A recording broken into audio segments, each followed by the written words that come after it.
my dad made it a very concerted effort to get us involved with his hobby, which was restoring classic cars. Today, he's got a number of classic cars that I still help with on a large basis, whether it's maintaining, keeping them clean.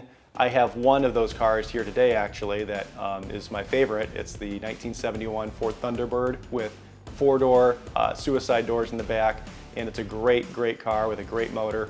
And I really learned that the benefit of being able to have a hobby like that is you learn patience, you learn attention to detail. It's not one of those things where you can just speed up the process. I think it relates to dentistry because you've got a lot to do and you have to think about each step before you make that jump into finishing the product. So here at Scott Family Dental, we like to treat patients as human beings and without regard for what insurance they might bring to the table, without regard for what background they have. We bring them in, we get to know them first, and then we treat their conditions and give them all the information that they might need. And we don't necessarily speed up the process. We will tell them, we want to treat you at your pace, at your comfort level.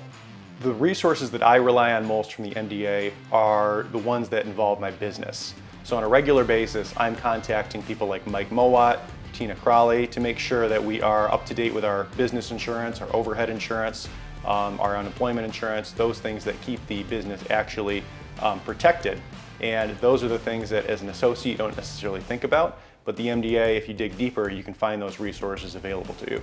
So as a business owner, half of your work is running the business, half of the work is being a dentist. You find time after work in those wee hours or on weekends to work on some of the things that you really enjoy outside the business. And for me, that's classic cars. It's become something where you just have to find ways to make time for those things. As a dentist, you are very stressed, you're very busy, so it's important that you do make time for those things that you enjoy. And so with classic cars, that gives me something to kind of pull myself out of my dental work and put myself into something that's a little more meditative in a way.